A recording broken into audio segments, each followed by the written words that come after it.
Bien, entonces estamos hoy a 18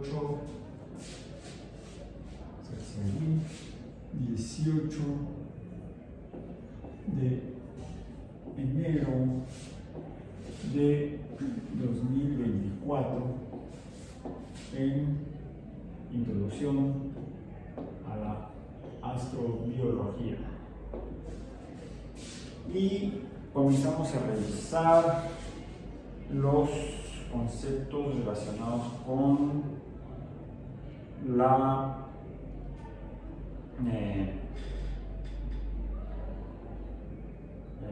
biología. Si ya revisamos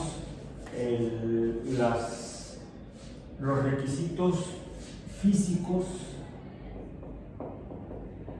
o la física para la formación de vida. Podremos reducirlo a principalmente simplificarlo, vamos a decir, a dos variables principales: presión y temperatura. Podemos ponerlos al revés: temperatura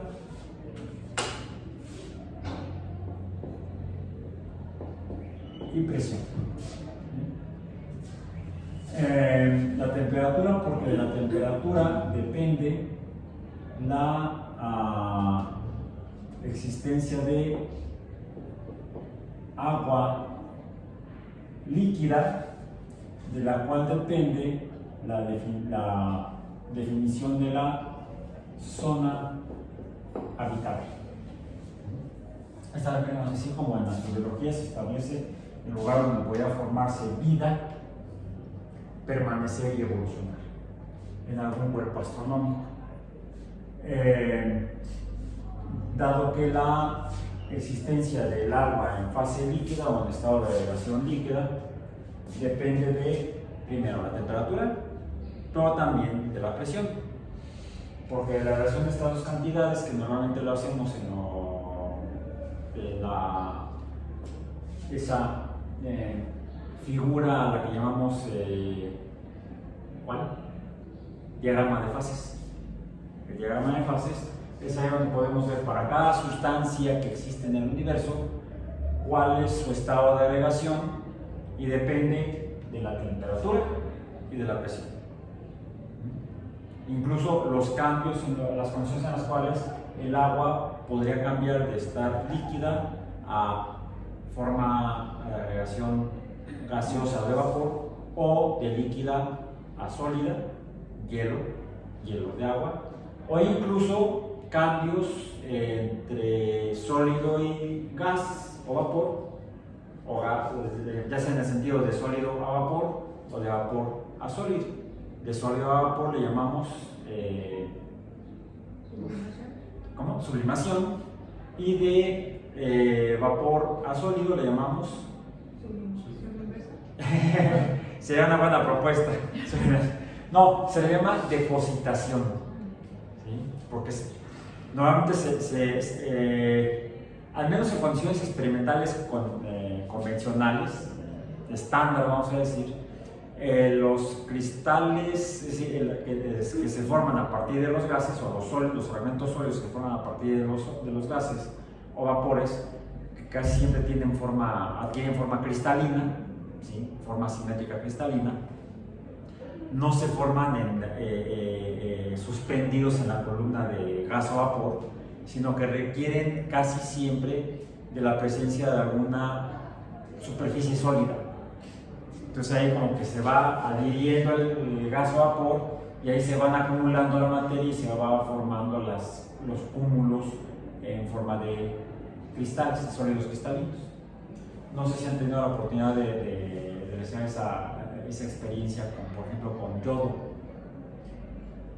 Se pone un poco de yodo, se toma un poco de yodo de un frasco de reactivo de yodo, en el cual se ve como polvo o cristales, se ponen en el fondo de un vaso de precipitados, se tapan con un vidrio de reloj, puede ser el vaso, se coloca sobre una fuente de calor, puede ser un mechero, a baja, no se requiere muy alta temperatura, en condiciones de presión atmosférica de 1 en el planeta Tierra, y al calentar el yodo se empieza a ver cómo pasa de sólido, de ese polvo sólido, a un humo o vapor, un gas de color violeta, el color que es el yodo. Y se ve como si uno coloca un poco de agua fría o hielo en la superficie superior, por supuesto, del vidrio del reloj, en la superficie inferior del vidrio del reloj, que está en contacto, o más está hacia el espacio interior del vaso de precipitados, se ve como en la superficie del vidrio del reloj se empiezan a formar los cristales como si se fuera pegando el vapor de yodo. Al tocar la superficie del vidrio del reloj frío, se empiezan a formar ahí cristales de color violeta.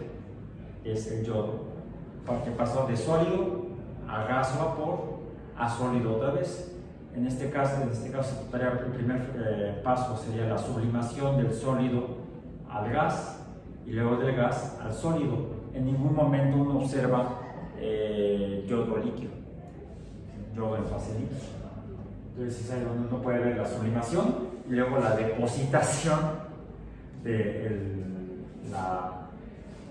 yodo en la superficie del vidrio del reloj, la superficie fría del reloj. Entonces ahí está el cambio, se debe a la temperatura, cambio en la temperatura a presión constante de una atmósfera.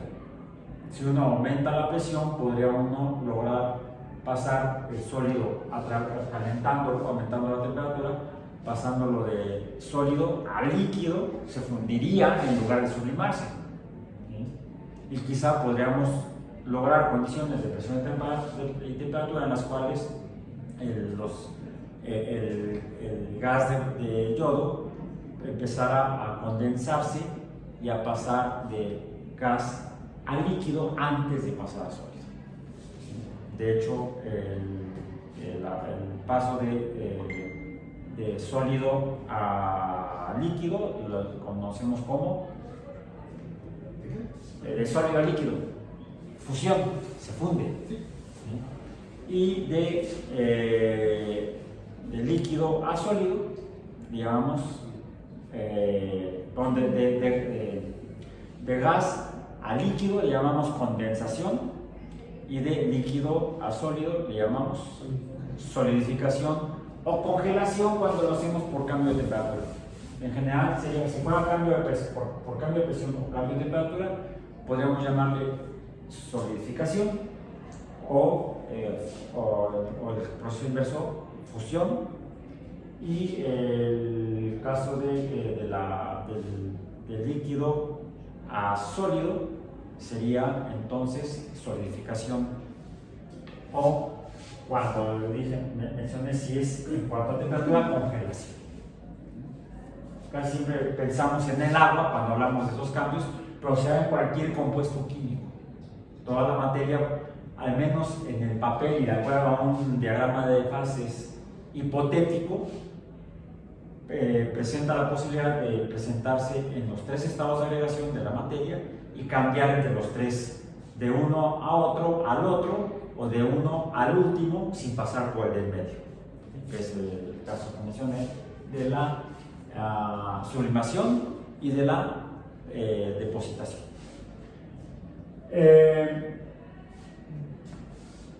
Por ejemplo, también podemos ver que aquí a presión de una atmósfera en el planeta Tierra, podemos verlo también en el fenómeno de sublimación en el caso del dióxido de carbono.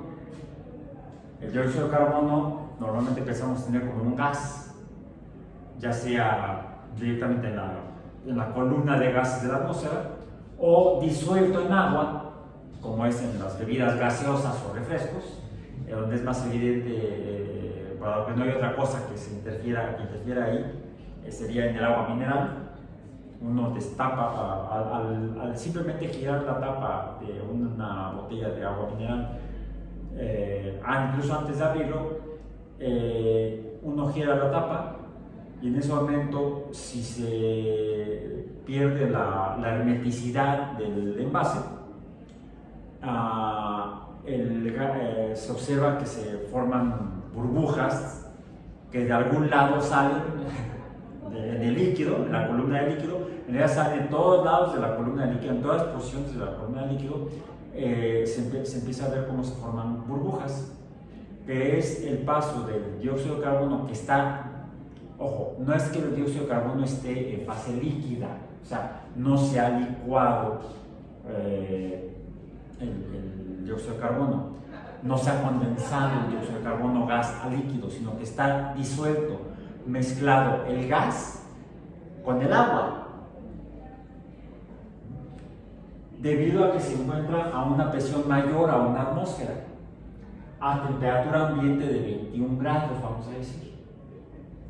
A presión de una atmósfera, en agua el dióxido de carbono es soluble. Si uno disminuye la presión a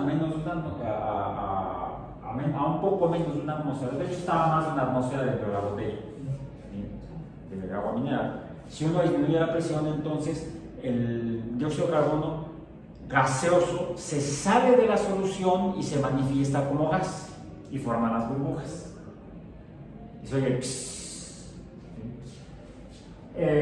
no, ahí el dióxido de carbono, para poder pasarlo a líquido, necesitaremos aumentar todavía más la presión, pero también debemos manejar la temperatura, porque a condiciones de temperatura, de temperatura ambiental, el dióxido de carbono es un gas. Podemos disminuir la temperatura y si llegamos a menos 70 grados Celsius, el dióxido de carbono se va a hacer sólido sin pasar por líquido, se estaría depositando a presión de una atmósfera y cambio de temperatura, menos 70 grados Celsius aproximadamente. De hecho, se usa en los carritos de paletas. No sé si cuando han ido a comprar, si todavía les toca o les tocó, o ya son de la Michoacán o de otra tienda que vende helados o paletas. Pues la refrigeración es eléctrica, es por condensación, cambio de calor, bla, bla, bla, bla. Pero no, en tiempos antiguos era muy común, ahora todavía se encuentran unos carritos de paletas, que no sean los Bonai, que son otros, donde si uno se asoma dentro del carrito, uno ve unos bloques blanquecinos, de sólidos blanquecinos. Eso es dióxido de carbono sólido. Y se ve como de ellos sale una especie como de vapor. Sí, es vapor de agua, que se condensa debido a la baja temperatura del dióxido de carbono. Entonces el vapor de agua que está en la columna de aire de la atmósfera, incluso adentro del carrito de paletas o helados, se está condensando porque la temperatura está baja por la presencia del dióxido de carbono sólido. De hecho, se debe manejar con pinzas o guantes, porque si uno lo toca con la mano desnuda, la piel se congela y se queda pegada a la mano, porque al congelarse el agua que tenemos en la piel se hace sólida y entonces se forma una especie como de adherente. El agua se convierte en un adhesivo que hace que la mano se quede pegada al dióxido de carbono sólido. Se le llama hielo seco.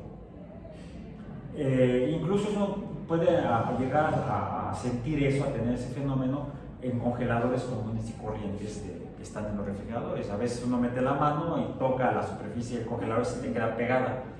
Es porque está tan baja la temperatura que el agua de la piel se congela y entonces se queda adherida a la.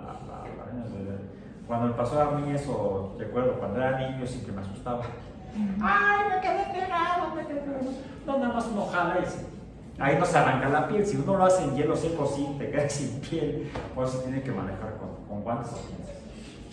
Y uno no ve que eso, a diferencia del hielo de agua, que a presión de una atmósfera, que pasa de sólido a líquido, se funde, eso no lo ve en esos bloques de hielo seco.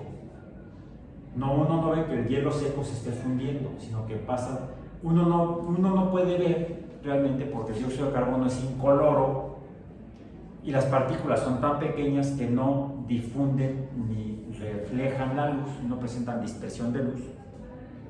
Entonces uno no ve el dióxido de carbono que se está separando del hielo, del dióxido de carbono sólido, del hielo seco. Lo que uno ve como el humo o vapor, en realidad es vapor de agua, condensado en gotitas muy pequeñas.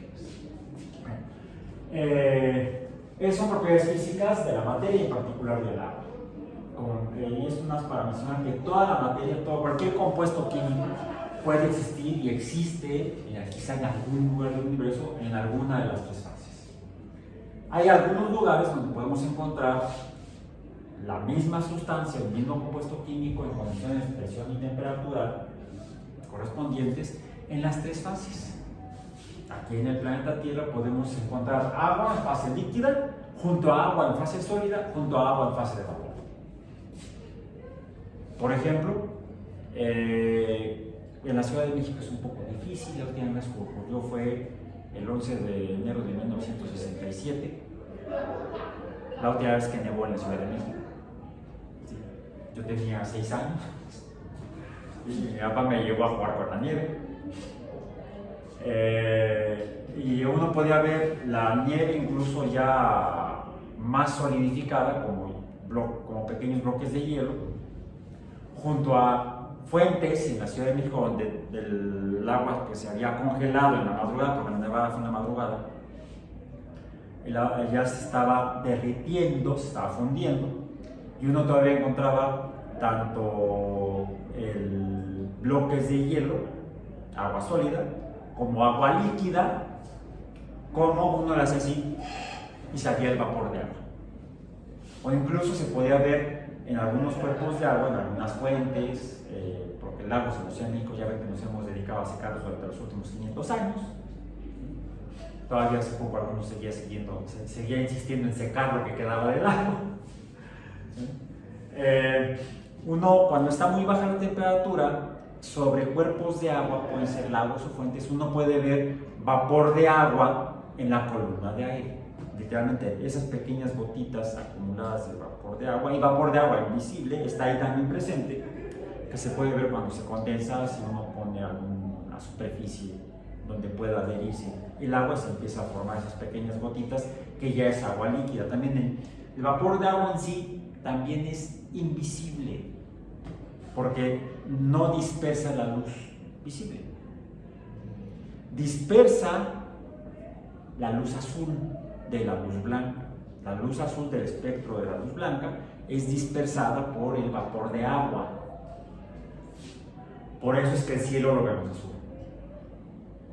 En parte es por la dispersión del componente azul de la luz blanca que proviene del sol, por el vapor de agua que está suspendido o mezclado con los demás gases de la atmósfera.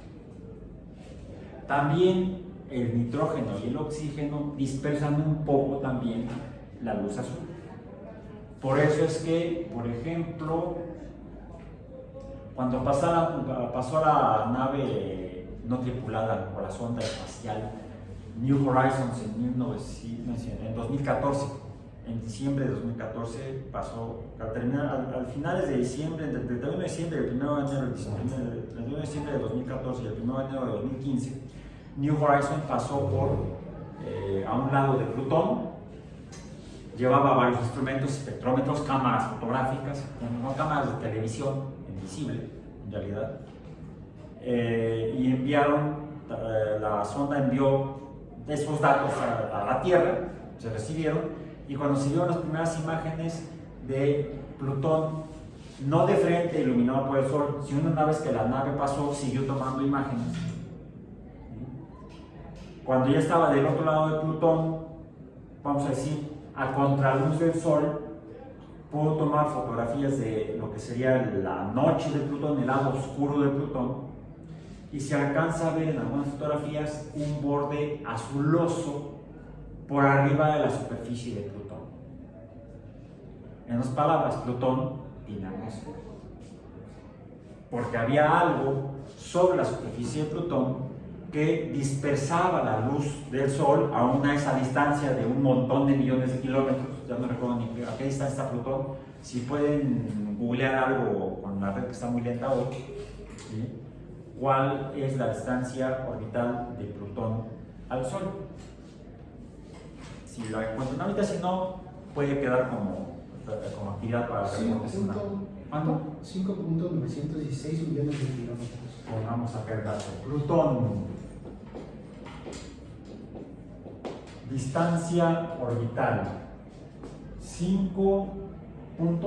9, 5.9. 916 916 millones de kilómetros.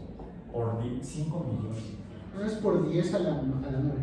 Por 10 a la 9. Entonces, no son. Sean 5. 10 a la 6 serían millones. Serían entonces, vamos a ponerlo así: 5, 9, 1, 6. Y de aquí 9 dígitos van 3, 4, 5, 6, 7, 8, 9. Está a 5.916 millones de kilómetros. Porque recordemos que la distancia orbital de la Tierra, que es nuestro tema de hoy, la distancia orbital es de 150 millones de kilómetros. O sea, está a 50 veces más lejos del Sol que la Tierra, ¿sí? Aproximadamente. Aunque si fuera 5 veces sería 500. Vamos a ir redondeando. Ahora, en lugar de 150, si fuera 100, en el orden de magnitud, estaremos en este orden de magnitud, 10 a la 8. El 10 a la 8 kilómetros, el 5 veces sería 5 por 10 a la 8, o sea 500. No, es 50 veces, de hecho casi 60 veces más lejos Plutón del Sol que la Tierra. Bueno, a esa distancia, New Horizons observó que Plutón sí tiene atmósfera, una muy tenue, muy poco densa, muy baja presión, y se vio, les decía yo, una luz azulosa dispersada de la luz del Sol. ¿Cuál fue ese componente químico, compuesto químico o gas sobre Plutón, formando atmósfera, que habría dispersado la luz azul del Sol? Bueno, afortunadamente llevaba espectrómetros y espectrógrafos, y los datos espectrales mostraron que se trataba de nitrógeno. En el caso de Plutón hay una atmósfera principalmente formada por nitrógeno gaseoso. Entonces, el nitrógeno dispersa la luz azul. Es uno de los componentes, de hecho el más abundante en la atmósfera de la Tierra. El nitrógeno, que es mayor su proporción que oxígeno, que es mayor que el vapor de agua. Estos tres dispersan la luz azul. Por eso es que vemos el cielo azul. Y de hecho también hemos visto en las fotografías que he traído desde el espacio cómo se puede observar la atmósfera por la dispersión de luz azul debido a estos tres gases principalmente: el nitrógeno en mayor proporción, oxígeno en siguiente proporción y en menor proporción el vapor de agua. Pero también hay otro factor que es consecuencia de la presencia del vapor de agua más que de los otros dos gases. Tenemos lo que se trata del efecto invernadero. El efecto invernadero es consecuencia de la presencia de gases o sustancias que absorban infrarrojo. Esto se debe a la absorción de infrarrojo, absorbencia de infrarrojo. ¿Sí? El infrarrojo es calor, y entonces cualquier sustancia que absorbe infrarrojo, que no permita el paso del infrarrojo, que sea opaco al infrarrojo, provocará un aumento en la temperatura. A eso es lo que llamamos efecto invernadero. Esto es un incremento en la temperatura de la cubierta gaseosa o atmósfera en algún cuerpo que tenga atmósfera. Pero eso depende de la composición química, porque la absorción está en función, la absorción o absorbencia está en función de la concentración de sustancia química. Cada sustancia química, cada compuesto químico, cada uno de estos absorbe luz, radiación electromagnética,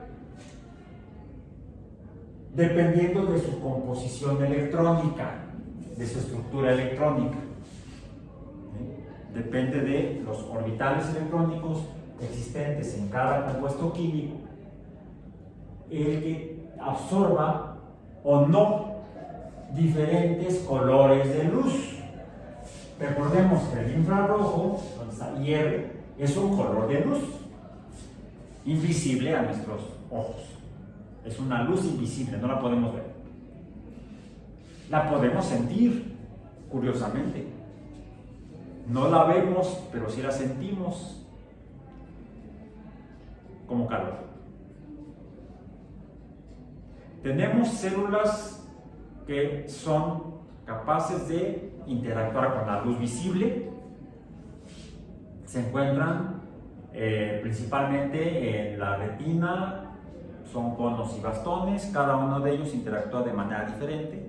En el caso de los conos son los responsables de la percepción de la longitud de onda o el color de luz, mientras que los bastones son responsables de la percepción de la intensidad de luz, principalmente.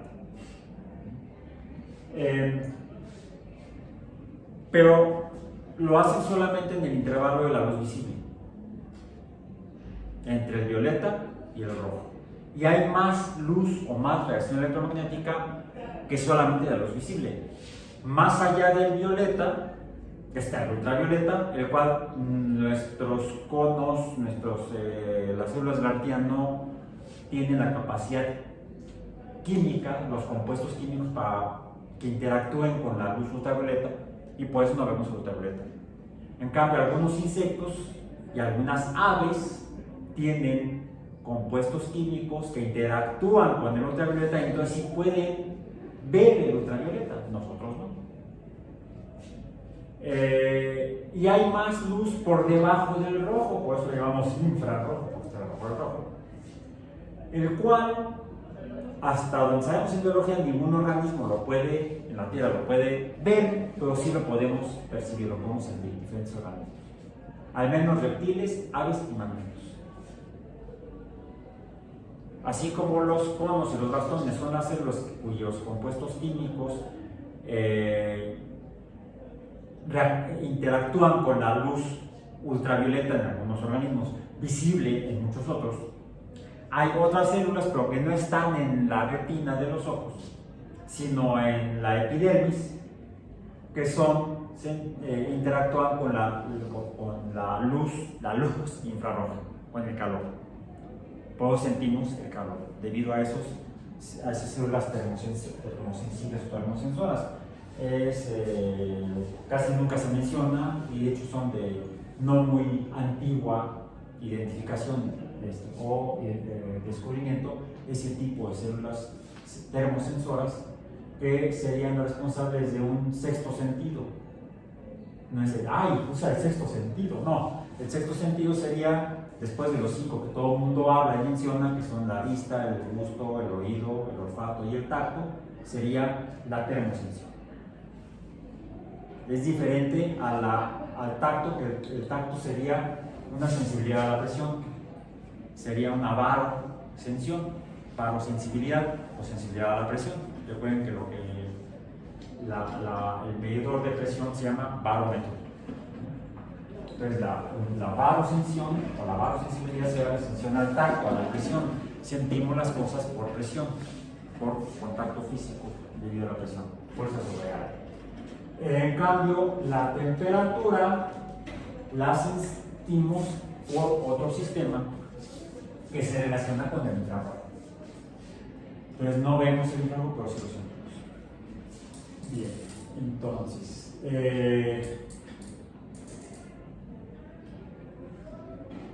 para que eso suceda en esas células debe haber compuestos químicos que interactúen con ese color de luz invisible. Y eso se mide como absorción de luz. Podemos medir, de hecho, la absorción de luz visible o podemos medir la absorción de cualquier tipo de luz. Y todas obedecen a la misma regla o a la misma ley, que es A es igual a C de la sustancia, agua, dióxido de carbono, oxígeno, nitrógeno. Voy a poner aquí otro, ya lo mencioné hace rato, como hielo seco, dióxido de carbono, CO2, que también lo voy a poner así con esta rayita roja debajo, porque también absorbe infrarrojo. Eso decía yo que depende, esto está en función, esto está no como igualdad, sino como proporcionalidad, vamos a ponerlo. Proporcionalidad o depende o está en función de la longitud de onda de la luz correspondiente. Esto debe ponerlo aquí. La absorción se da diferente en diferentes colores de luz. El color de luz depende de la longitud de onda. También esto, vamos a decir que el color de la luz, el color, está en función de la longitud de la onda electromagnética. La absorción de luz, por ejemplo infrarroja, depende de la longitud de la onda de la luz, de la luz visible, pero también esto a su vez, esta interacción está en función decíamos, de la estructura electrónica, vamos a ponerlo así, Fe negativo, porque como representamos normalmente los electrones, ¿no? Subraíce negativo. Entonces, dependiendo de la estructura electrónica de los orbitales del orbital molecular del compuesto químico o molécula, va a hacer que va a absorber luz, y eso está en función de una cantidad que se llama coeficiente de extinción polar, que es específico para cada sustancia a esta longitud de onda. Y hay una tercera variable que es C es la concentración, vamos a decir, C es concentración de materia, concentración de materia o de sustancia, concentración S. Epsilon es el coeficiente de extinción, así se llama, de cada sustancia, y depende del color de luz o por tanto de la onda. Y aquí hay otra cantidad también variable, que es la L, donde L es la longitud o espacio a través del cual pasa la luz. Mientras mayor distancia recorre la luz, más grande es L y más luz será absorbida. Por ejemplo, el espesor de una atmósfera. Qué tan alta, qué tan espesa sea la capa de gases sobre un cuerpo planetario o satélite. Recordamos que Titán tiene atmósfera de un cuerpo, esa cubierta gaseosa que está encima de un cuerpo astronómico. Mientras más espesa, sí, más alta, más espesa, mayor sea el espesor de la columna de gases de la atmósfera en el cuerpo astronómico, mayor cantidad de luz estará absorbiendo. Y esto es lo que se conoce, esta A igual a epsilon CL, se conoce como la ecuación FAL, la ecuación de Lambert y Beer, Lambert y Beer, Lambert-Beer o Lambert-Beer. De esto depende entonces que la luz interactúe con la materia, lo principal. Y eso es importante porque tanto el vapor de agua o el agua en sí, el agua como compuesto químico y el dióxido de carbono como compuesto químico, ambos absorben infrarrojo. Ahora, no se ha detectado o no se detectó, por ejemplo, vapor de agua en Plutón. Tampoco se detectó gran cantidad de dióxido de carbono.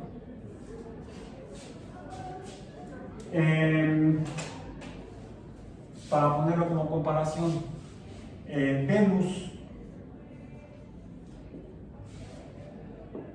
¿cuál es su distancia orbital al Sol?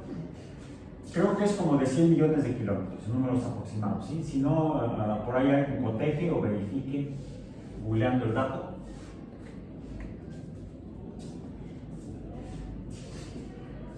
$108 millones de kilómetros. Me equivoqué por 8. Lo arreglamos así. Ahí está. 108 millones de kilómetros. Bien. Y recordemos las temperaturas. Mientras que en el caso de la Tierra la temperatura media ya es de 16 grados. Vamos a poner aquí la temperatura en grados Celsius. Bien. En el caso de la Tierra ya es de 16 grados, fue de 15 hace 100 años. Ya logramos aumentar la temperatura a 1 grado, eso es grave. En Venus, ¿cuál es la temperatura? Dijimos 460 y para allá vamos. ¿Sí? ¿Por qué la diferencia? ¿Por la cercanía al Sol? No. Porque si así fuera, la temperatura en Mercurio sería mayor que en Venus y es mayor la temperatura en Venus que en Mercurio.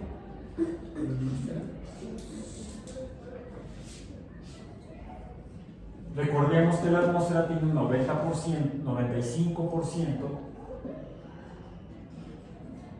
de dióxido de carbono, pero además a una presión, la presión la voy a poner acá como presión atmosférica. En el caso de la Tierra es 1 y en el caso de Venus es 90, ¿no? 90 atmósferas. Siendo el 95% de estas 90 atmósferas dióxido de carbono. Eso nos está hablando, la forma en la que medimos la cantidad de gas, la forma en la que medimos la cantidad de materia es con la cantidad llamada masa. La unidad es el kilogramo. Normalmente medimos la masa en kilogramos, o fracciones, gramos, o toneladas si son miles de kilogramos. Pero usamos la unidad básica internacional, que es el kilogramo. Sin embargo, si se fijan, casi siempre lo hacemos solamente con sólidos. Lo que me da un kilogramo de tortillas, aunque la gente no pide un kilogramo, pide un kilo. O sea, piden 1000 tortillas. Así, ¿no? Me dan 1000 tortillas. Me da 1 kilo de tortillas. ¿De veras son 1000 tortillas esa? Eso sería matemáticamente, ¿no? Lo que pasa es que siempre nos ahorramos la palabra gramo, ¿sí? Y nos referimos al kilogramo como solamente kilo, al menos aquí en español en México. Y sin embargo, cuando vamos a comprar leche, no pedimos 1 kilogramo de leche. ¿Cómo la pedimos? 1 litro de leche, que casualmente su masa es aproximadamente 1 kilogramo, porque la densidad de leche es poquito más de 1, es un poquito más densa que el agua. Es más, podemos identificar si nos bautizamos una leche si la densidad es menor. ¿Sí? Pues sí. Entonces, los líquidos los medimos normalmente con unidades que se derivan de la unidad de volumen, que son las unidades de capacidad, porque la unidad de volumen es el metro cúbico. Uno no va a pedir metros cúbicos de leche, ni siquiera sería más bien 1 decímetro cúbico, que es 1 litro. ¿Me da por favor 1 decímetro cúbico de leche? No tengo. Ahí está el litro de leche. 1 decímetro cúbico es 1 litro. Bueno, entonces, los gases, ¿cómo los medimos? La cantidad, es decir, la cantidad de líquido la medimos por el volumen en lugar de medirla por la masa, pero formalmente la cantidad de líquido que hay se debería medir por masa, 1 kilogramo, sea sólida o líquida la materia. El tercer estado de agregación decíamos que es el gas, los gases. ¿Cómo medimos la cantidad de gas? ¿La medimos por kilogramos? ¿Por volumen? En términos de actividad comercial, varía. ¿Sí? Si compramos gas propano, que por cierto no lo compramos como líquido, no compramos como gas, lo compramos como líquido, viene en cilindros, viene condensado de gas, lo condensan y nos lo venden líquido. Sí, al abrir la válvula o la llave lo usamos como gas, porque por el cambio de presión adentro del cilindro está a mayor presión de una atmósfera. Por eso es que es líquido. Y uno lo mueve y el tanque o cilindro y suena como que tiene un líquido ahí adentro. Pero cuando uno abre la válvula o la llave, no sale líquido, porque debido al cambio de presiones, a temperatura ambiente, se transforma de líquido a gas. O sea, se evapora. Sería el paso de líquido a gas, evaporación que podemos llamar. Entonces el propano pasa de líquido a gas, se evapora. Bien. ¿Y cómo lo venden? ¿Han comprado tanques de gas? De a 20 y 30. ¿De a 20, 30 qué pesos? No. No, ojalá fueran. Kilogramos. Kilogramos. Como las tortillas, uno lo pide por kilos, pero son kilogramos. Entonces, en el caso del comercio de gas propano, al menos en México, se vende por kilo. Bueno, depende si lo compras en cilindro o te llega por tubo a tu casa, como es en mi caso de Vivo, ahí nos llega el gas por el tubo. ¿Sí? Es gas entubado, que es gas natural, no solamente es propano, es una mezcla de gases, que no nos lo venden por kilo.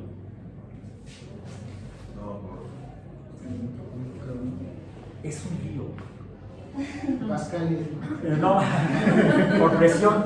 No, lo venden por unidades térmicas británicas, BTU. Que es un desmadre. En español mexicano es un desmadre. Porque es tan complejo el manejo de los gases que los que se dedican al comercio de ellos no saben cómo hacerle para sacarle más dinero al cliente, cómo se lo venden. Entonces te lo pueden vender por volumen, te lo pueden vender por kilo en el caso de los cilindros, o te lo deberían vender por presión. Porque de otra manera, por ejemplo, el gas que va en las llantas de los carros, ¿cómo te lo venden? No te lo venden, te lo regalan cuando vas a comprar gasolina, o incluso si le das una propina de la gasolinera, a la persona que te atiende en la gasolinería, ¿cuánto quiere de gasolina? No, vengo a revise las llantas, están bajas, pues póngale aire y uno le da 10 pesos y ya eso te costó lo que te vendieron de aire. ¿Cómo te lo vendieron? ¿Por kilogramo? ¿Por masa? ¿Por volumen? ¿Por presión? Ya sea en unidades del sistema imperial o en unidades. Ahora en los automóviles vienen los datos de a qué presión inflar las llantas, en los dos sistemas de unidades, en el internacional, y como estamos pegados a los vehículos, seguimos usando el sistema imperial. Que no usan ni el imperio británico, por cierto. En el imperio británico, en los territorios del imperio británico se usa el sistema internacional. Bueno, pero es un lío el comercio de gases. No nos decidimos si lo hacemos midiendo masa, midiendo volumen o midiendo presión. Pero en ciencia lo hacemos midiendo presión. Porque la presión total de una atmósfera, ya sea una atmósfera en la Tierra o una atmósfera venusina que equivale a 90 atmósferas terrestres, esta presión de una atmósfera se debe a la suma de la presión de todos los gases presentes. La presión que sentimos aquí es consecuencia del movimiento de las partículas de nitrógeno, de oxígeno, de vapor de agua, de dióxido de carbono, de argón y todas las partículas que se encuentran en forma gaseosa en la columna de gas de la atmósfera de la Tierra. Y cada una contribuye con un poco de presión para dar una presión total de 760 milímetros de mercurio o 1013 pascales. No, 1.013 pascales o 1013 milipascales o una atmósfera. Cada uno contribuye con una proporción en la presión. La presión total es la suma de las presiones parciales. La presión total de Venus, el 95% es dióxido de carbono. Ok. Y aquí vemos una relación proporcional entre la presión y la temperatura. Presión y temperatura. La presión de la atmósfera en Venus es 90 y la temperatura es de 460 grados Celsius. ¿Es por la presión? No. Es por el infrarrojo.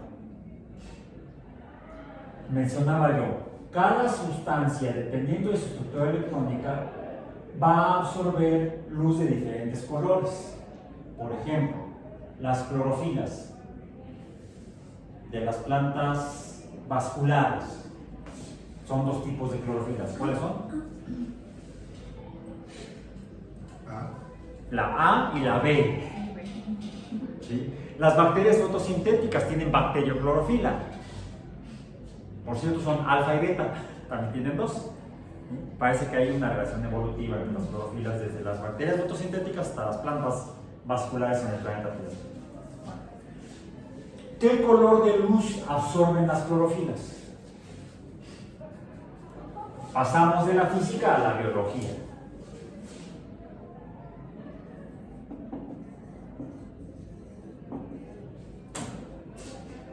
Por cierto, en medio está la química, las propiedades químicas para que se forme vida. ¿Sí? Depende de la presión y de la temperatura, pero también depende de los compuestos químicos, de los elementos químicos y los compuestos químicos que pueden formar los elementos químicos. Porque hablando de química, partimos de elementos, vamos a decir, nitrógeno, oxígeno, hidrógeno, carbono, vamos a decir, azufre, fósforo, pero pasamos a compuestos y vamos a tener diferentes tipos de compuestos. Podemos tener nitrógeno molecular, N2, pero también podemos tener NH3, amoníaco, si en lugar de unirse nitrógeno con nitrógeno se une con hidrógeno. O se puede, en lugar de formar compuestos con hidrógeno, poder formar compuestos con oxígeno. Y sería, por ejemplo, NOx, porque puede ser NO2, NO3. Y ya tenemos nitrógeno con hidrógeno, nitrógeno con oxígeno, nitrógeno con carbono. ¿Sí o no? ¿Sí? ¿Les gusta? ¿Cómo lo podemos contar? Bueno, ahorita pensamos. ¿Oxígeno con qué? Pues ya tenemos aquí oxígeno con hidrógeno. Pero también puede ser oxígeno con carbono. Acá lo tenemos. o puede ser oxígeno con nitrógeno, oxígeno con azufre, ¿sí? Oxígeno con azufre, SO3, vamos a poner, ¿sí? O puede ser fósforo, también puede ser con hidrógeno,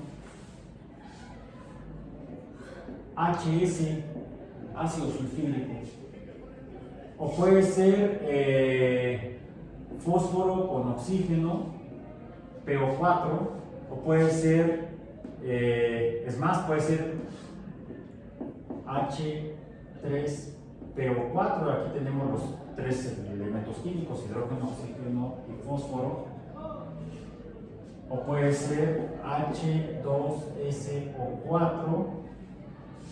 Entonces tenemos una gran diversidad de compuestos químicos que se pueden formar. Decíamos el nitrógeno y el carbono. El carbono, con el oxígeno puede ser con el hidrógeno, CH4, o puede ser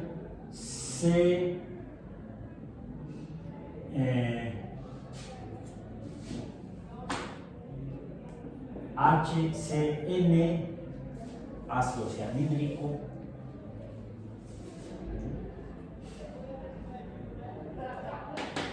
Dependiendo de cómo esté cada compuesto químico, habrá diferentes asociaciones. Y finalmente estas son necesarias para formar, por ejemplo, ¿qué les parece? HNC2NON.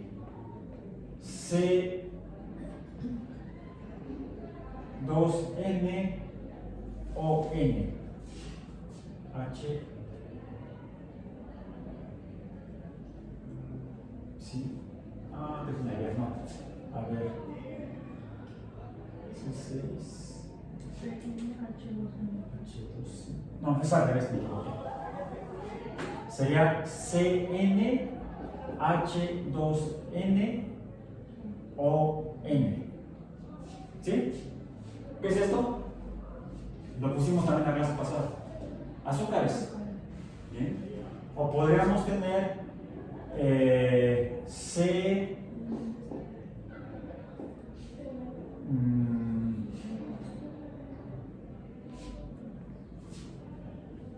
déjenme ver.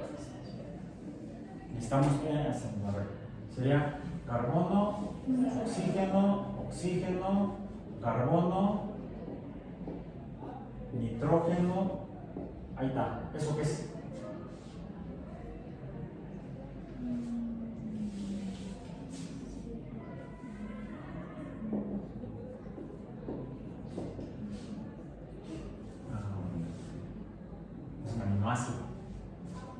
Un alfa aminoácido. Aquí me faltó. Ahí está. Aquí tenemos hidrógeno, y aquí puede haber un R y aquí puede haber un hidrógeno. Sería un alfa aminoácido. ¿De qué depende que esto se pueda formar? Depende de que haya, por ejemplo, nitrógeno, pero reducido, no oxidado. Depende de que haya oxígeno reducido, no oxidado. Si tengo amoníaco, vapor de agua, depende de que haya carbono. Si no hay carbono, no hay aminoácido. Reducido, no oxidado. Bueno. Pero también vimos que, lo vimos en la física, para la formación de vida, en un cuerpo astronómico tiene que formarse el cuerpo astronómico. ¿Y de qué dependía? De la formación de estrellas. Eso también depende, finalmente, esta temperatura y presión depende de la existencia de estrellas, de la formación de estrellas. Se forman estrellas y entonces va a haber una fuente de luz que va a provocar que haya cierta cantidad de energía térmica alrededor de la estrella. Ahora, tiene que haber además materia. Bueno, eso lo implica la presión. ¿Por qué la presión? Porque la presión, ¿de qué es consecuencia? De fuerza entre área. ¿Y la fuerza de qué es consecuencia? No es igual. Sí, estaría en función de qué? De la masa en movimiento, la fuerza. Por eso lo pongo así, está en función de la masa y la aceleración de la materia.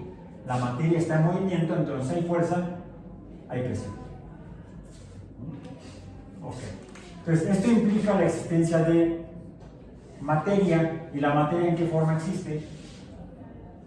En forma de elementos químicos. Y esto ya nos explica, nos dice que es posible que se forme, más allá de la materia que formó a la estrella, que se llama materia gaseosa, los compuestos químicos preferentemente gaseosos y más simples, como el hidrógeno y el helio, los demás podrían agregarse, formar sólidos y formar entonces cuerpos planetarios. Si están en una región de temperatura adecuada, podría haber agua líquida sobre cuerpos astronómicos o bajo la superficie o corteza de cuerpos astronómicos. Ya vimos entonces que puede haber biología, hipotéticamente puede haber biología en planetas, pero también, al menos en el sistema solar, en satélites. Siempre que haya agua. Y además, ¿qué pasó con la zona habitable? Solamente dependió de la temperatura, no de esta temperatura, sino de la distancia dependiente y la temperatura debido a la radiación estelar. ¿Dónde más encontramos agua líquida en el sistema solar? Que fue lo que vimos previamente. En satélites que están donde tendríamos que poner aquí otros planetas, ya no solamente la Tierra y Venus. Dijimos que Marte, vamos a poner aquí a Marte en rojo, porque no solamente Marte es color de rojo. Marte está a ¿cuánto? A 200 millones de kilómetros. Otra vez, a ver si no me equivoqué, o por cuánto me equivoqué. La temperatura es de menos 63. La presión atmosférica es de 0.01. 228 millones de kilómetros. 228, así, aquí sí me equivoqué un poco más. Pongamos aquí 228. Ok. Alguien diría, bueno, es menor la temperatura porque está más lejos. No. ¿Por qué será tan baja la temperatura? En parte es porque está muy lejos, pero en parte es porque no hay un importante efecto de invernadero. No hay gran absorción de infrarrojo, porque aunque hay una gran concentración de dióxido de carbono, el 90% de la atmósfera es dióxido de carbono en Marte. El problema es la poca cantidad de dióxido de carbono, 1/100 de la atmósfera de la Tierra. ¿Sí? No que quizá la cantidad de dióxido de carbono en la atmósfera de Marte sea igual a la cantidad de dióxido de carbono en la Tierra. ¿Cuánto dijimos que hay en la Tierra? De dióxido de carbono en la Tierra hay 418 partes por millón de dióxido de carbono. Ahí está. ¿Ok? En Marte es el 90% de este 0.01 atmósferas. Podemos calcular. Lo que hace, debido a esta baja presión, hace poco posible que haya agua líquida. Sí, se ha descubierto agua sólida, ya lo mencionamos. En el caso de Marte hay agua sólida Pero por la baja presión, ¿cómo más, en qué otro estado se encontrará el agua en Marte? Congelado. ¿Mande? Congelado. No, a ver, sólida es congelada. Y si la presión es baja, ¿cómo empezamos la sesión hablando de en forma gaseosa? Al aumentar la temperatura, es tan baja la presión que en lugar de fundirse, se sublima, como en el carrito de helado. Hay hielo seco en Marte. No hemos encontrado hielo mojado, vamos a decir. No se ha encontrado agua líquida. Hay evidencia que sugiere que podría haber agua líquida. Hay evidencia que sugiere que hubo agua líquida. Pero ya no se han observado en investigaciones recientes agua líquida. Entonces también hay H2S en forma de vapor. Y los cambios son de sublimación y condensación. No, condensación no, depositación. El agua que hay en Marte se sublima y luego se deposita. No pasa por líquida. Como no pasa por líquida, aún Marte estando dentro de la zona habitable, no cumple con la zona habitable.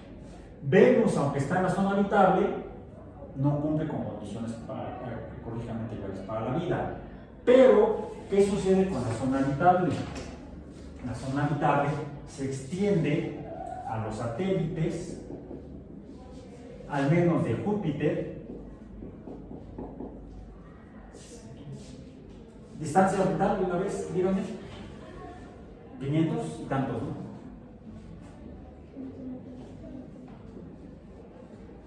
A ver, ¿por cuánto me equivoqué ahora?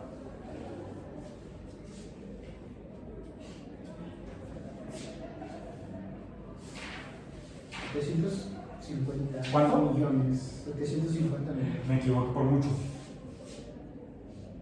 Sí, cierto, 750 millones de kilómetros. 750 millones de kilómetros. La temperatura en equivalente a Júpiter.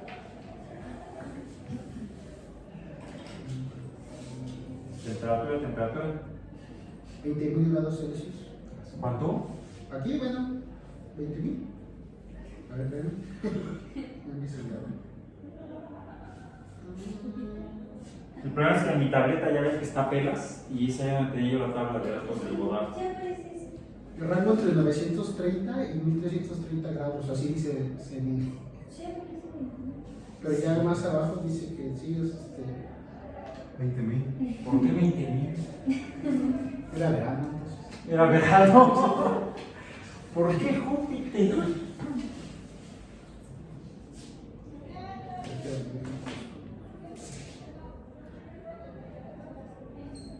Pongamos el dato, pero no es Júpiter el que nos interesa.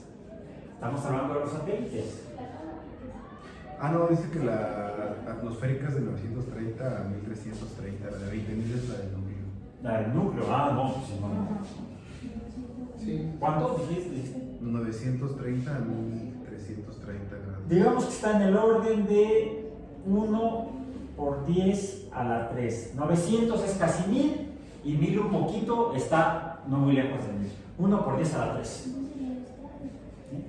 Pues aquí del orden de 1 por 10 a la 3 grados Celsius. Pero no es Júpiter el que nos interesa, aunque en 1973 se publicó en una revista, no recuerdo en cuál, luego les paso el dato, creo que está en el sitio web, si no luego se los paso. Se publicó en una revista un artículo en el que se especulaba. Bueno, ¿qué nota?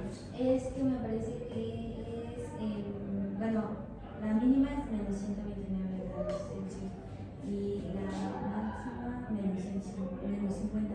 Menos 50. ¿En dónde? ¿En Júpiter? Ajá. Es que todos dicen datos diferentes. Esta fuente es la referencia. ¿Esta es Wikipedia? ¿Cuál fue tu referencia? CNN en español. CNN en español. CNN en español. Y A ver, ¿por qué no googlean NASA Jupiter Temperature? Temperature, Ya. para que no sea en español. Dice que la temperatura in the clouds. De clouds. Dice mínimo 145 grados. 145. Ya, pero Fahrenheit. No, Mínimo Celsius. Menos Frutilupi 234.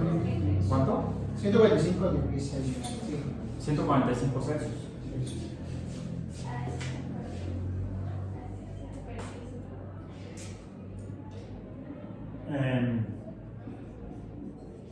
Pongamos aquí crucecita de. La crucecita significa que hay que verificar. Luego, con mi tableta apenas ahí es donde tengo la tabla de Goddard, del centro Goddard de la NASA. Bueno, pero les decía yo, aunque en 1973 se publicó un artículo por un par de investigadores de la Universidad de Cornell, donde especulaban sobre la posibilidad de que se hubieran formado y estuvieran viviendo organismos suspendidos en los gases de que forman a Júpiter. ¿Sí? Los autores del artículo fueron Carl Sagan y Edward Salpeter. ¿Les suena? Sí, Bueno, ¿les suena el primero, el segundo? Yo creo que no. Bueno, Edward Salpeter porque es el apellido alemán. Edward Salpeter y Carl Sagan eran colegas en el departamento de astronomía de la Universidad de Cornell en esos años y hasta que murió los dos murieron por diferentes formas de cáncer. Primero Salpeter y luego Sagan. Y en el 73 publicaron un artículo conociendo la composición química de la atmósfera, de la composición química de Júpiter, en la cual encontramos grandes cantidades de amoníaco, vapor de agua, metano y otros gases. Especularon que podían haberse formado moléculas orgánicas, biomoléculas, y de ahí podría haberse dado lo que postuló hace 100 años, estamos por cumplir 100 años de la teoría de origen de la vida, de origen abiótico de la vida, por Alexander Oparin, que publicó en la década de los, no recuerdo en qué año, que fue en la década de los 20 del siglo pasado, hace casi 100 años. Publicó que la vida en la Tierra se habría formado por reacciones de gases como amoníaco, metano y vapor de agua, catalizados por energía tal vez eléctrica, relámpagos, los gases que estarían formando la Tierra primitiva, la Tierra primigenia, y eso podría haber dado lugar a moléculas orgánicas complejas como ácido cianhídrico o azúcares o aminoácidos. Eso fue Alexander Oparin. Se han intentado hacer experimentos así, ¿no? Ajá, allá voy, en la década de 1920. De manera independiente, un poco como Newton y Leibniz, Oparin fue ya en la Unión Soviética, ya no era Rusia. La Revolución de Octubre, que fue en septiembre. Sí, por cuestiones de calendario. En Rusia usaba el calendario juliano todavía, a principios del siglo. En ese momento, en el momento de la Revolución, adoptaban el calendario gregoriano después. Y H.B.S. Haldane en el Reino Unido, en la misma década, publicaron esa hipótesis que las biomoléculas de las cuales se formaron los organismos podrían haberse formado a partir de gases reducidos, o sea, con hidrógeno, carbono con hidrógeno, oxígeno con hidrógeno, nitrógeno con hidrógeno. Pueden haber reaccionado inicialmente quizá por relámpagos o por calor, por energía térmica, alguna fuente de energía que puede haber catalizado la formación de biomoléculas simples. Fue 30 años después, creo que fue en 1953, verifiquen el dato, en 1953, cuando un estudiante de la Universidad de Chicago aparentemente compañero tal vez de Carl Sagan, Stanley Miller, asesorado por su profesor, que también fue profesor de Sagan, Harold Urey, llevaron a cabo experimentos donde mezclaron gases de amoníaco, gas de amoníaco con gas de metano, con vapor de agua y descargas eléctricas de alto voltaje, lograron sintetizar aminoácidos en un matraz, sin la presencia de organismos. Material esterilizado, hicieron un circuito cerrado donde alimentaban con los gases el reactor, que era un matrazote, y más bien subieron el switch, se echaron a correr porque pensaban que eso podía explotar. Si uno mezcla metano con vapor de agua y por ahí se nos pone un poquito de oxígeno, si no se purga bien el oxígeno, si no se elimina bien el oxígeno, se puede dar lugar a una combustión por una explosión. Si uno pone una chispa, no. Afortunadamente no pasó nada de eso. Lo que obtuvieron fue una mezcla de aminoácidos, por cierto, alfa y, bueno, no fue beta. Diferentes alfa aminoácidos, pero además eran L alfa aminoácidos mezclados con D alfa aminoácidos. Una mezcla racémica de aminoácidos. O sea, los dos tipos de enantiómeros. Recordemos que los aminoácidos, como los azúcares, presentan estructura de espejo o enantiomería. ¿Sí? D y L, derecha, izquierda, es lo que significa. Dexter, derecha, izquierda, levógiro o dextrógiro. Bueno, estos son los precursores de las proteínas. Los aminoácidos, ya en los organismos, en la biología, forman proteínas. Experimentos posteriores con moléculas simples sin la presencia de organismos lograron, ya no por Stanley Miller, sino por otros investigadores, lograron obtener no solamente aminoácidos, sino también bases púricas y pirimídicas, azúcares, lípidos. Se han logrado obtener experimentalmente mezclando sustancias simples, empujando esas reacciones por alguna fuente de energía que no solamente sea eléctrica o térmica, sino que también la presión puede provocar trabajo químico. Entonces, ¿todo esto de qué depende? De qué haya inicialmente alrededor, como materia, alrededor de las estrellas. Inicialmente sí, agua, sino que la definición de la zona habitable sigue dependiendo de la presencia de agua líquida, que depende, como mencionamos, de las condiciones que establece el diagrama de fases del agua o para el agua, que inicialmente, hasta antes de 1979, pues se suponía que la zona habitable se limitaba a esta región entre 100 millones de kilómetros y 250 millones de kilómetros, y entre las órbitas de Venus y Marte, en medio está la Tierra, sería la zona habitable. Bueno, ya en el 73, les menciono, Sagan y Salpeter hipotetizaron, dado que en la atmósfera de Júpiter se encuentran este tipo de gases,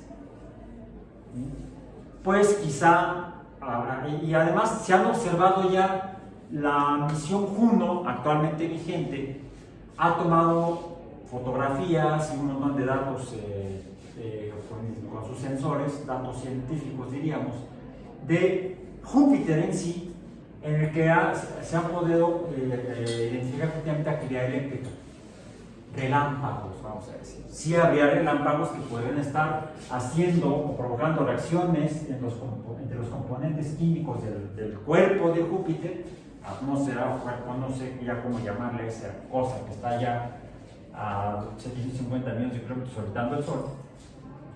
ellos especularon que podría haberse dado lugar a las reacciones que postularon Oparin, Haldane y que probaban experimentalmente Miller y Urey y otros investigadores posteriormente, y formar biomoléculas. Y si hubiera habido biomoléculas, podrían haber formado organismos, seres vivos.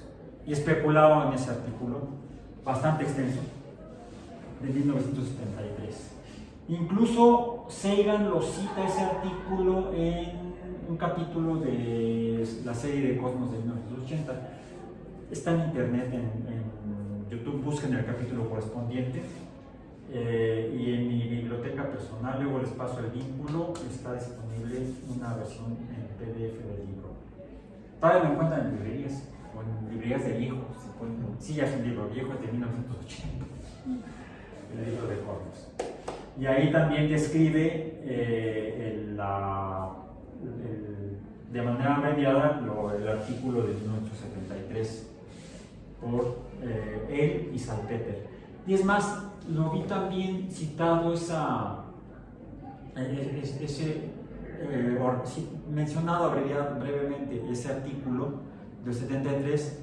A lo mejor el libro está en la biblioteca de aquí de la unidad, que en el libro creo que de planetas de la colección de Time Life, ya ven que son unos volúmenes delgaditos, que son libros de divulgación formalmente. Hay un volumen sobre planetas, el autor es Carl Sagan, donde, pues, siendo él el autor de ese artículo del 73, pues, también menciona en ese libro, antes de Cosmos, lo escribió antes de Cosmos, el de Time Life, ahí también menciona, y hasta ahí está ilustrado ese libro por diferentes artistas. Los ilustradores de Time Life hicieron una representación hipotética de cómo podrían ser los organismos que Salpeter y Sagan imaginaron, postularon, especularon científicamente que podrían haberse formado en la masa gaseosa de Júpiter. Pero eso es mera especulación, no hay evidencia que sugiera con mayor probabilidad de que pudiera haber vida en Júpiter, porque nos adscribimos al concepto de zona habitable, agua líquida. Agua líquida.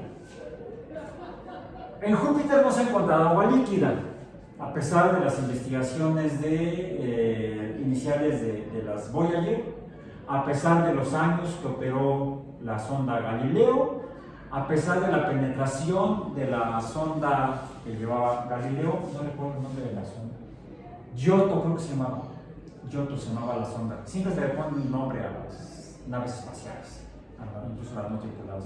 Creo que era la sonda Giotto la que soltó la sonda espacial Galileo, que penetró la masa gaseosa de Júpiter. No se identificó la presencia de agua líquida. Sin embargo, ya mencionamos que el telescopio Hubble ha detectado la aparente existencia de géiseres sobre la superficie de Europa. Y de ahí, junto con los datos previos obtenidos por las Voyager, posteriormente por Galileo, por la sonda Galileo, y ya recientemente, desde que se entró en órbita la sonda Juno, que sigue operando y sigue dando información, pues ha dado lugar al planteamiento, ya está en desarrollo y se debe lanzar próximamente la misión, mencioné yo, Europa Clipper.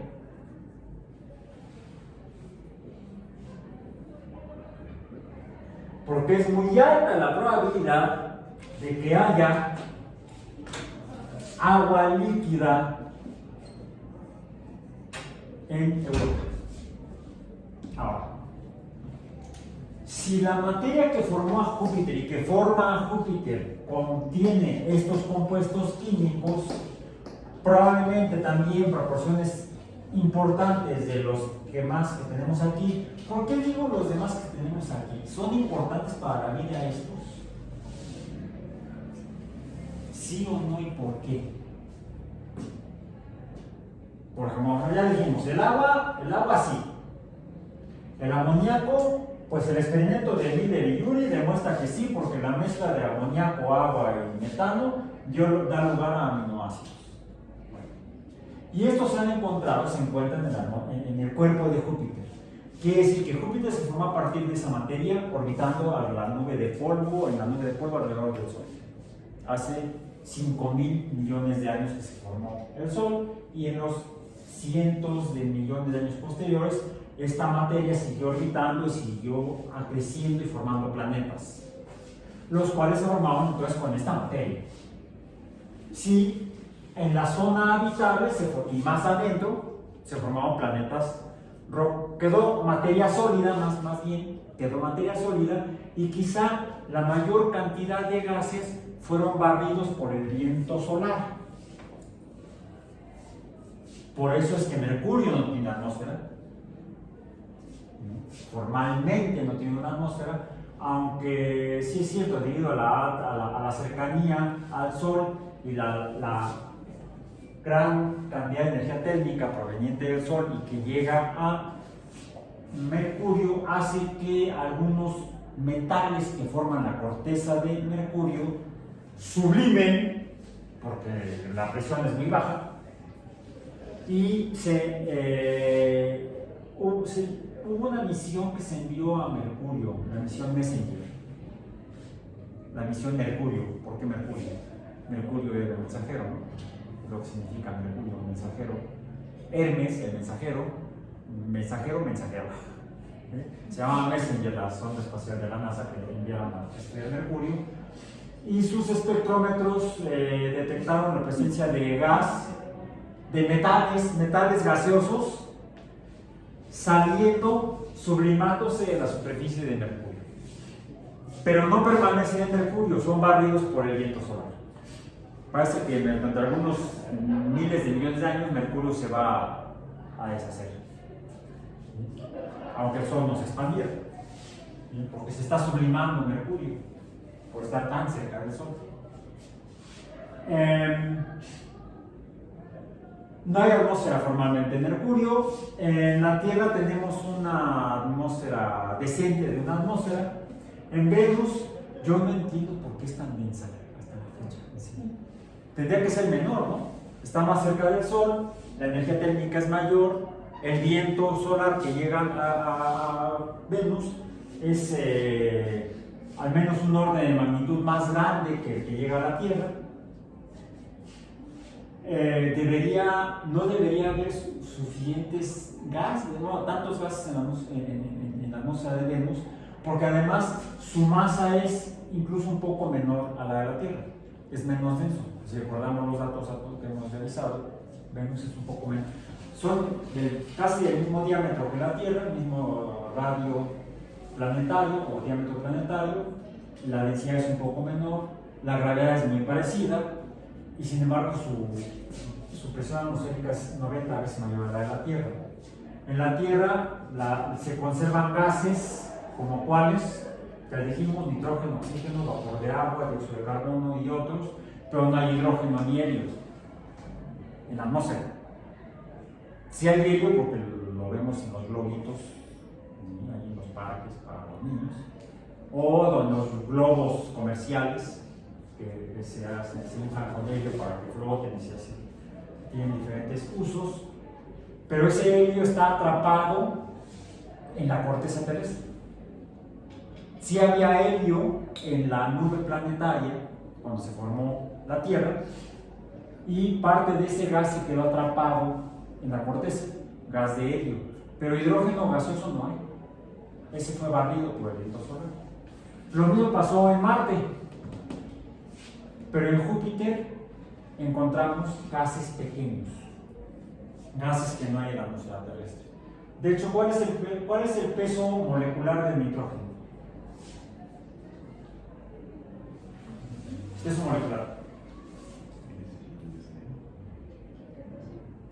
14. No, el número del gas de nitrógeno, te estoy señalando N2, no el átomo de nitrógeno. 28. Sí. Está Pues sí, me dijiste el peso atómico, el nitrógeno es 14, estaba bien tu dato, pero me refería yo al gas de nitrógeno. ¿Cuál es el peso molecular del nitrógeno gaseoso? O fuera líquido o sólido, su peso molecular es el mismo, 28. ¿Sí? El peso molecular del oxígeno, 32. ¿Cuál es el peso molecular del amoníaco? 17. 14 de nitrógeno más 1 de cada hidrógeno es 17. ¿Cuánto dijimos? 28. 17. Fíjense, una diferencia de 11 gramos mol hace que la energía cinética del amoníaco sea mucho mayor que la del nitrógeno. El nitrógeno es más pesado. Por eso se conservó por atracción gravitacional en la atmósfera de la Tierra, no hacia el amoníaco. El amoníaco en la Tierra lo encontramos principalmente entre líquido y gas. ¿Sí? De hecho, se está produciendo como parte del metabolismo de los organismos. ¿Sí? ¿A partir de qué? Óxido de nitrógeno. El óxido de nitrógeno es producto de la descomposición de los aminoácidos, actualmente como fenómeno biológico. Aunque se especulaba en el Oparin, realmente lo que hizo fue una especulación, es una hipótesis.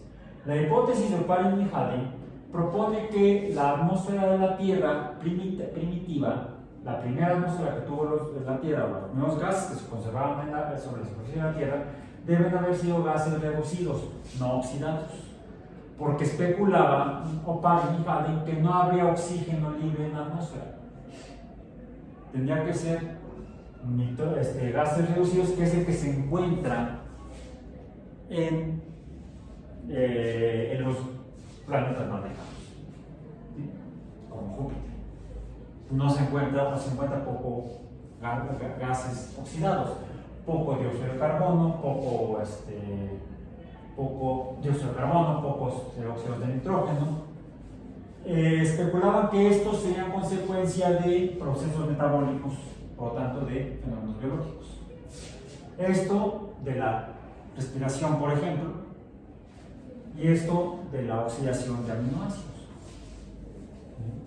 Bueno, actualmente se han revisado esos datos de la hipótesis de Oparin y Halley y se ha encontrado evidencia de que sí, en un principio en la atmósfera de la Tierra hubo un poco de dióxido de carbono, pero efectivamente era muy escaso, era más abundante el amoníaco.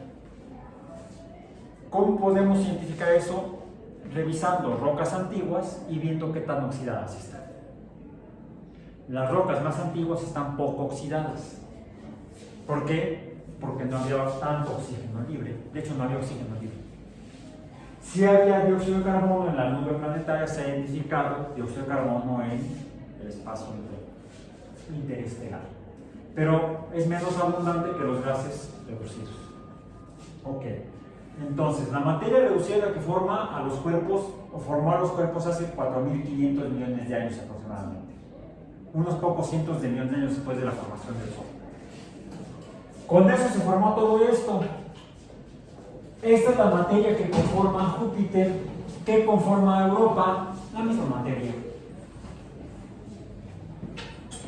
Pero mientras que no está muy errado el dato que Júpiter esté caliente. De hecho, se ha observado que Júpiter emite radiación. Júpiter emite radiación electromagnética no visible, no emite luz visible. Lo vemos porque refleja la luz del Sol. Pero Júpiter es detectable por medio de radiotelescopios.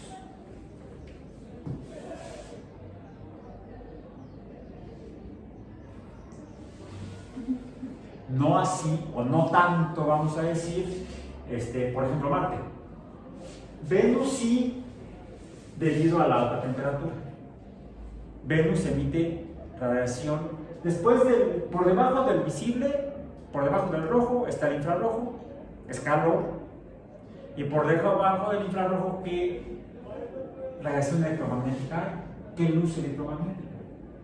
las ondas de radio. Las microondas, como las de los hornos, y las ondas de radio. Pues debido a la alta temperatura, Venus emite ondas de radio. Júpiter emite mucha más radiación de ondas de radio de Venus. En otras palabras, sí, Júpiter está muy caliente. Sí está muy caliente. No está muy loco este dato que encontraste, que está a 1000 y tantos grados Celsius. Habría que revisar la investigación. Entren al sitio web de la NASA donde están los resultados publicados hasta el momento de la sonda Juno. Ya hay datos que pueden uno consultar y puede uno entonces encontrar información sobre esto. Pero entonces Júpiter viene siendo un pobre candidato a la existencia de vida como cuerpo astronómico. En cambio, Europa, donde encontramos agua líquida debajo de agua sólida, H2S, hace que sea dado esta materia debe haber formado, además de Júpiter, a los satélites que están alrededor de Júpiter, al sistema joviano. Entonces, es un buen candidato Europa a la formación de vida por la materia que lo formó, y aunque está fuera de la zona habitable, vemos que la presencia de agua confirma que la zona habitable se ha extendido más allá de la tradicional entre Venus y Marte. Pero debido a qué? Primero, a la existencia de agua, que si bien está sólida en la corteza, por la baja temperatura, por la gran distancia y por tanto la lejanía y la baja energía térmica estelar, pero por la cercanía de Europa a Júpiter y la gran masa de Júpiter, tenemos aquí, recordemos el fenómeno de calentamiento,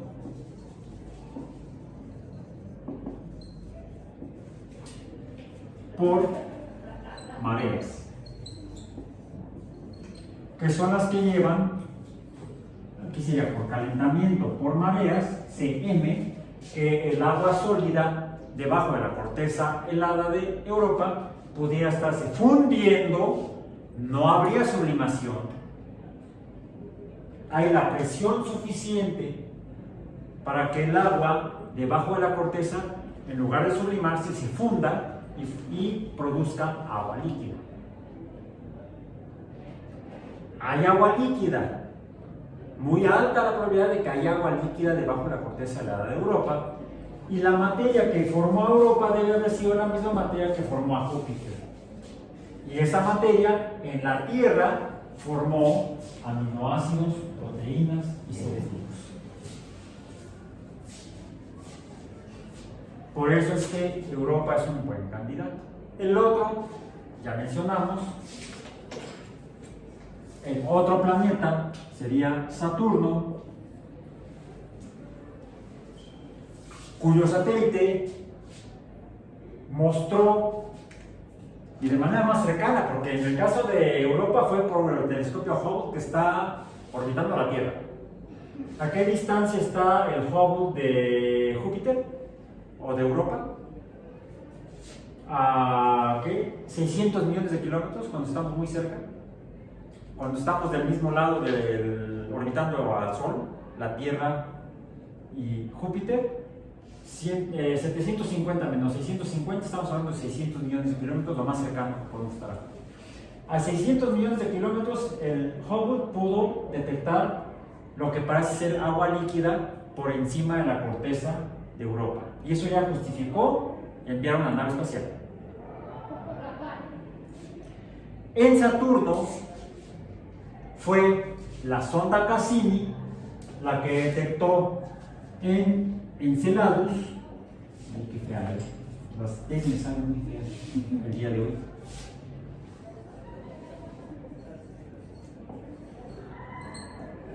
Ya misiones, las misiones Voyager mostraron que Enceladus presentaba como Europa corteza helada, H2O sólida, y la sonda Cassini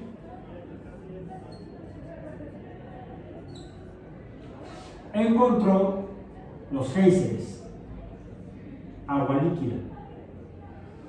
Entonces el agua sólida, por calentamiento, por mareas, también debe estar fundiendo el agua sólida en encelados, produciendo agua líquida. Y la composición química de Saturno es muy parecida a la composición química de Júpiter. Por lo tanto, la composición de encelados también debe ser químicamente la misma. Lo que nos permite especular o hipotetizar que aquí pudiera haber, efectivamente, y fue lo que detectó también Cassini, ahí ya no fue especulación, sino los espectrógrafos de Cassini mostraron la presencia de algunas sustancias precursoras de biomoléculas que están saliendo debajo de la corteza helada de encelados.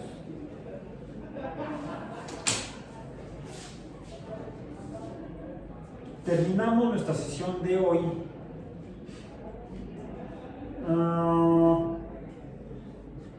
haciendo unas últimas consideraciones. Sí, sigue siendo importante la presencia de estos planetas alrededor de estrellas y en la región de la zona habitable donde se permita la presencia de agua líquida.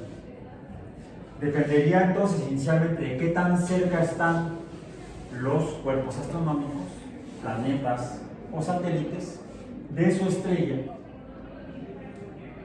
pero también no solamente de la cantidad de luz o energía radiante que llegan, sino cómo interactúa esa luz con esos cuerpos astronómicos, porque depende de qué tanta luz absorban como cuerpo astronómico, y eso depende de la materia que la conforma, porque ¿qué diferencia hay, por ejemplo, entre, vamos a decir, el azufre y el nitrógeno? Pues que decíamos, fue el dato que nos permitió encontrar el nitrógeno en Plutón, en una atmósfera de nitrógeno en Plutón. El nitrógeno dispersa la luz azul. ¿Y el azufre cómo es? ¿Interactúa igual con la luz blanca? ¿De qué color han visto azufre? ¡Ay, olor a azufre! ¡Ay! No me refiero al diablo, al infierno. ¡Ay! Azufre, el infierno. ¿Mande? ¿De qué color es el azufre? ¿No han visto azufre? ¿No lo han visto? ¿No lo vieron en el laboratorio de química? Amarillo. El azufre es amarillo. Entonces, el color de la materia nos permite especular su composición química.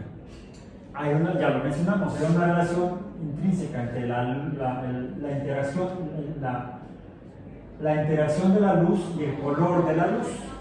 De ahí el coeficiente, la longitud de onda o frecuencia de la onda electromagnética de luz. Cómo interactúa con los electrones va a ser si absorbe la luz visible o la refleja. El azufre refleja la luz amarilla. Yo les preguntaba que la clorofila de qué color es. O no de colores. ¿Qué colores absorbe? No, refleja el verde, por eso vemos la clorofila verde. El azufre lo vemos amarillo porque refleja el amarillo, absorbe los demás colores del espectro visible. La clorofila refleja el verde, por eso además la vemos verde, y la luz que se usa para sintetizar los azúcares en los organismos fotosintetizadores es principalmente azul y roja. Eso en cuanto al tipo o color de luz, la frecuencia. Pero también está la cantidad de luz. Decía yo que los bastones son responsables de ver la intensidad de luz. O sea, si vemos algo blanco o vemos algo negro.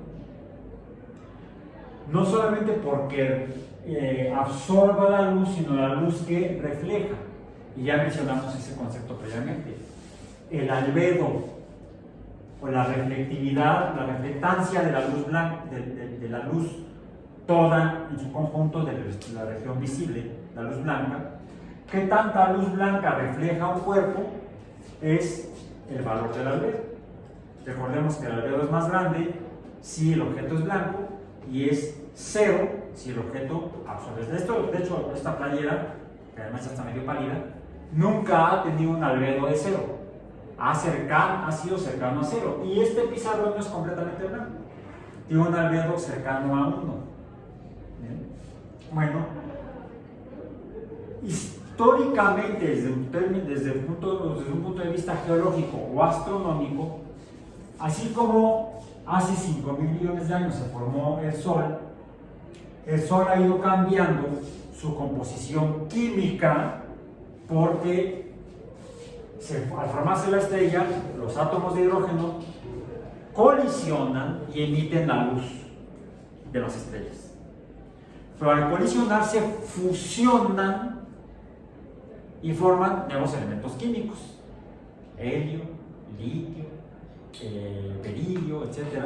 Se van fusionando núcleos atómicos y entonces ya vimos las estrellas van evolucionando. Conforme se hacen más viejas, tienen menos hidrógeno y tienen más elementos más pesados. Lo mismo pasa con las atmósferas planetarias. Mencionamos que la hipótesis de Oparin y Harding planteó que la atmósfera de la Tierra era reductora. Había nitrógeno reducido, carbono reducido, oxígeno reducido. ¿Y ahora qué hay? ¿Hay amoníaco en la atmósfera? ¿Hay metano en la atmósfera? No existen los tanques de gas. Sí hay vapor de agua en la atmósfera. ¿Qué encontramos en lugar del NH3? N2. ¿Qué encontramos en lugar de CH4? CO2. Y además, ¿qué encontramos en lugar de H2O? Como muy abundante, no, ahora el abundante es el oxígeno. ¿Por qué hay oxígeno en la atmósfera de la Tierra? Porque surgieron organismos fotosintetizadores. Las atmósferas de los planetas evolucionan, pero evolucionan diferente si se forma o no vida, porque de eso depende de qué va a pasar con esas moléculas. Pueden ir transformándose por reacciones químicas intrínsecas entre estos, sin la presencia de organismos, sin la presencia de metabolismo. Pero la presencia de metabolismo haría evolucionar de manera distinta a la masa de gases que conformaría a un planeta que pudiera retenerlos, tener atmósfera y llevar a cabo reacciones químicas entre ellos, catalizadas por la luz, relámpagos, etc., que daría lugar a diferentes compuestos químicos. La evolución de las atmósferas en la presencia de vida, entonces tendría que ser diferente a aquellos cuerpos en los cuales no surge. Incluso para cerrar nos podríamos preguntar, bueno, ¿y por qué hay nitrógeno en la atmósfera de Plutón? Si no hay aparentemente esto, por estar mucho más afuera de la zona habitable y no presentaría quizá calentamiento por mareas. Bueno, ya estaremos especulando un poco más la próxima semana. Por hoy terminamos las especulaciones.